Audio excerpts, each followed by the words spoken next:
Usaping fascia cover tayo mamaya. Oh, fascia board. Bakit nga ba kailangan at anong importansya ng fascia board? Kung mas malaki yung rafter, mas malaki din yung fascia board. Actually, yung nakalagay dito na fascia board namin dati ay 2x8 lang. Kasi kailangan merong metal fairing yun para hindi uuga. Kasi ito yung bulada natin 1 meter. Alam niyo kung bakit kailangan natin maglagay ng metal fairing dito? Kasi ang kapit lang yan, dulo lang eh. Kaya ngayon, ang mangyayari, mahina. Kaya kapag humangin, ang posibilidad na mangyayari doon, o kaya bumagyo na malakas, ang posibilidad na mangyayari doon, masisira, matatanggal yung kapit. We bring your light, every corner designed so true. Builders is here for you. Using 2x10 by 1.5.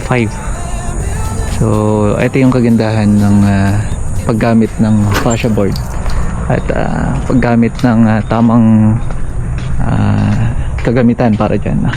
Yan si Raymond nakatulog ata. Mon! Yan.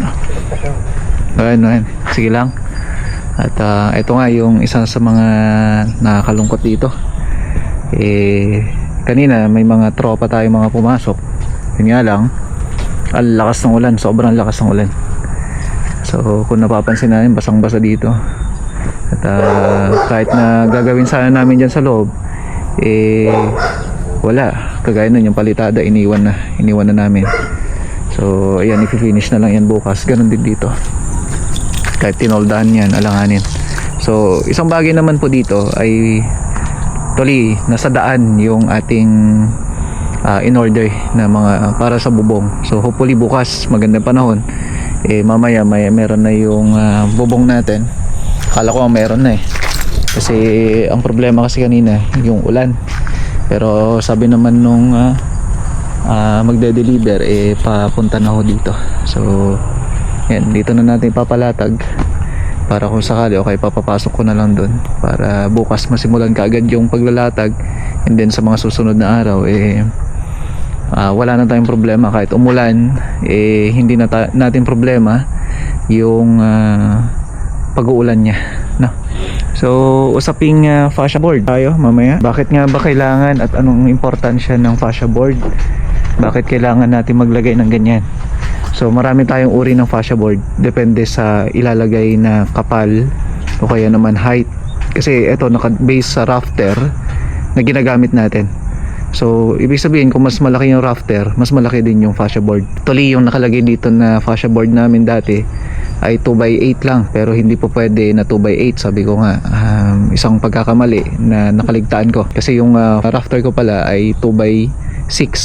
So na-miscalculate ko yon, pero okay lang din naman. Ang isang bagay lang naman dito, pasok naman yun yung 2x6. Yun nga lang, wala na space para dun sa may metal fairing na ilalagay natin dun sa may rafter natin, kasi kailangan merong metal fairing yun para hindi uuga, kasi ito yung bulada natin 1 meter. So isang bagay din na ituturo natin, bakit nga ba kailangan ng framing pagdating dun sa may sinasabi natin na pag malaki yung ating o kaya malapad yung ating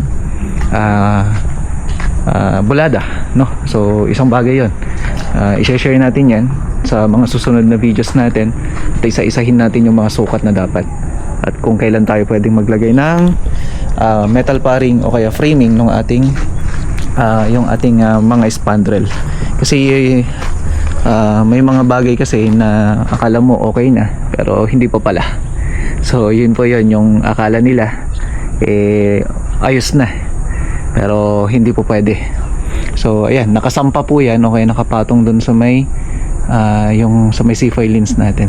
Actually, nakapatong pa lang yan, hindi pa naka full weld kasi yan meron pang round bar na ilalagay. So yan po yung mga pag-uusapan natin. Pagka kumuha ka ng SO2, hindi na pwede itong ginagawa ko, nahawak-hawak mo tong camera tapos aakyat ka ng hagdan.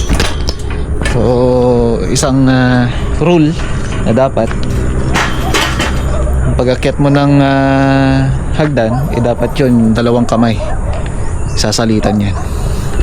So yun yung rule. Pag kumuha ka ng safety officer, pagka nag safety officer ka, isang bagay po yun na may papag-aaralan natin. So ito nga, kung napansin nyo, ito na asintahan namin ito dati. Ngayon, nakaligtaan ko yung sa may part na hindi ko na review. Kaya sabi ko, oo nga no. Meron pala tong salamin. Pero ito kailangan masintahan namin. Bubuhusan na lang namin yan. Tapos ito outlet, papatayin ko na to. Kasi ang gagawin ko dito na lang yung outlet. Tapos doon na lang yung outlet doon. So isasama ko na lang sa may ilaw. Pero panibagong linya. Kumbaga kasya naman dyan yung linya nung wire kasi dalawa lang naman yan, so magdadagdag pa tayo ng dalawang wire natin, number 12 o kaya 3.5. so kakat na lang namin dyan sa may part na to, tapos isisilikon na lang namin, lalagay ako ng elbow pag ganun para hindi mapapasukan ng tubig pagka naka-expose. Kasi isang bagay yun, pag-electrical natin kailangan nasa side na o kaya nasa ibabaw na. Di bali nang hindi mahugot yung wire, basta wag lang mapasukan ng tubig. Yun. Kasi pag napasukan ng tubig yan, manghihina yung insulation ng wire. Ang posibleng mangyari doon, short circuit. Kasi pagka nakakapag-adapt siya ng tubig, malamang sa malamang umiinit yan. Alam mo, may nagpapakulo ng tubig sa loob kasi may umuusok. Yung evaporation pala na yun, kuryente na pala. Okay, so dito tayo, balik tayo dito. Ito yung tinatawag natin na fascia board. So ang laki nung kinuha namin, ang size ng kinuha namin dito ay 2. Ito yon, 2 inches o kaya 5 cm. Tapos ang laki niyan 10 inches. So kaya siya 2x10. Tapos ang kapal naman niya ay 1.5. So 1.5 na thickness, napakatibay na ho nun. Ganon din yung tibay nung ating si filings na nilagay dito para dito sa may kakapitan ng ating bubong. So fascia board, sabi ko nga kanina, etong fascia board natin, possible pwede rin namin gumamit dito ng 2x8. Pero yun nga lang, yung 2x8 natin, kung titingnan natin dito, nakasagad na. Ayan o, diba? So halos wala na yung space. Ito naka 1.5 cm na lang, ay hindi, 2.5 cm na lang o kaya 2 something na lang siya, no?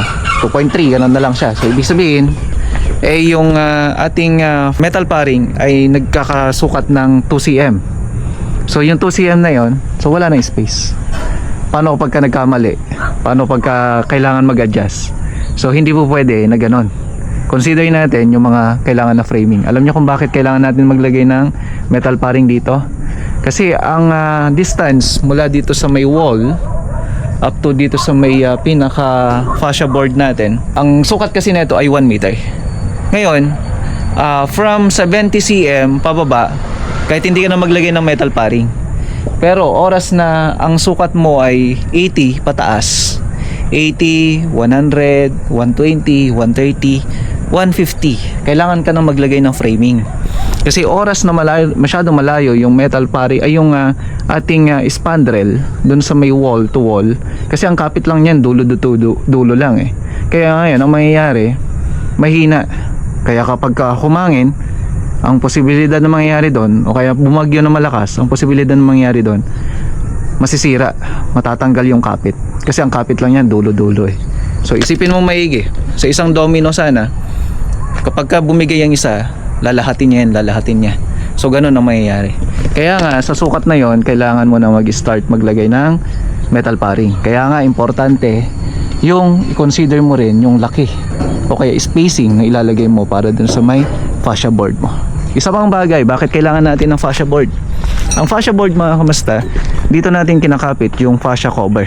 Hindi po fascia board ang nagpapakita lang, o kaya hindi lang fascia cover yung nakikita mo dun sa may roof na kung saan meron siyang end flashing, na kung saan dire-diretso na kaagad yung spandrel. Hindi po. Ang fascia board ay napaka-importante po niyan. Nilalagyan natin siya ng fascia cover para nakatago po ito, kung saan ito rin yung nagpapatigas dun sa may end flashing natin, dun sa may gatoy natin. Hindi pa ito nakalak kasi ginalaw ko, umaalog, ano? So kung titingnan natin, wala pang bakal. Kaya uunahan ko na kayo. Kaya hindi pa ho tuwid na maigi, pero yung ibabaw po niyan tuwid na tuwid po siya. Okay? So ngayon, ito kasi yung kakapitan ng fascia cover, end flashing, at saka yung spandrel natin. Kung saan yung fascia cover kasi natin, naka-expose po yan, o kaya naman nakaloob, depende po yan sa design, na kung saan ay hindi mako-compromise yung lakas nung ating yung ating roof, no? So ang nangyayari kasi minsan dito kasi pag dito mahina, bumibigay na ho yan, titiklopin niya lahat ng bubong, no? So ngayon yun yung isang bagay kung bakit kailangan din natin makuha yung thickness ng ating mga fascia board. Okay, so yan yung kagamitan ng fascia board natin. Hindi po yung naglagay ka lang ng C-filings yan, naglagay ka ng bubong, naglagay ka ng fascia cover, tapos naglagay ka ng spandrel. Baka tabi-tabingin na ho yan. So yun yung isang bagay na ginagawa natin, mga kamusta, no? So dito, akit tayo para makita natin. Pasensya na wala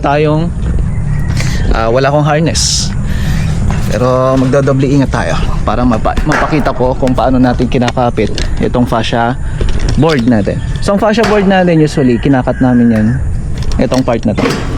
So nakasampa o kaya naman nakapatong dito sa may C-filings natin to make sure na maging matibay. Kasi kung yan nakadikit lang o kaya hiniwa mo lang dyan, baka ang posibilidad na mangyari, pwedeng kumalas po yan, no? So eto, dire-diretso po yan, tuwid po yan. So kailangan natin ayusin kung paano siya ikabit. Eto, may pagwe-weldingan ka pa dito sa ilalim, pagwe-weldingan ka dito, tapos lalagyan natin ng round bar dito kagaya nung nakita nyo kanina. So tingnan natin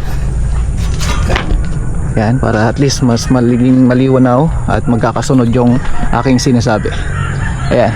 So ito nga, nakukulangan nga ako eh. Dapat yan naka L. Kasi usually ganun ang ginagawa ko. So o kaya pinapagawa natin sa tropa. So siguro ito ginawang pantukod lang siguro, pero dapat minsanan na. So ayan, dapat ay naka L to make sure na ang kapit niya nakalapat na gano'n. Okay? So ito kasi nakatusok lang, no? So yun yung kulang. Okay? So sa bagay, kaya nga tayo meron o kaya nga tayo nandito sa project o kaya nagsusupervise, kasi kailangan natin makita at tayong titingin dun sa mga ginagawa ng tropa. So yun lang yun. Yun ang kagandahan niya. Okay, doble ingat tayo para gusto ko ipakita itong dulo. So ito yung sinatawag natin na pagsasampaan ng ating ayan, itong pinakadulo. Ayan, halos parehas na lang ho siya. Ayos.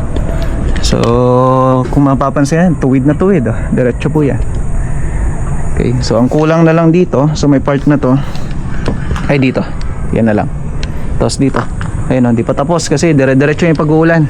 Tapos dito, pagka natapos yan, makikita mo na yung ganda nung pagbububong natin dito, lalo na kapag nakompleto na ho lahat. Okay, so yun lang, konting idea lamang po para sa karamihan at para at least magka-idea tayo. So isang bagay pa, so paglalagay na ito, dapat to nakahulog, no? Hindi po yung kung ano po yung itsura niya nung kinabit mo, yun na yun, hindi po. Kasi ito, malaking bagay po yan. Yung fascia board kasi natin, yan ang magtutuwid nung ating ilalagay dito. Hindi lamang sa, sabi ko nga kanina, hindi lamang po sa end flashing niya, kundi dun sa may fascia cover natin at ganun din sa spandrel natin.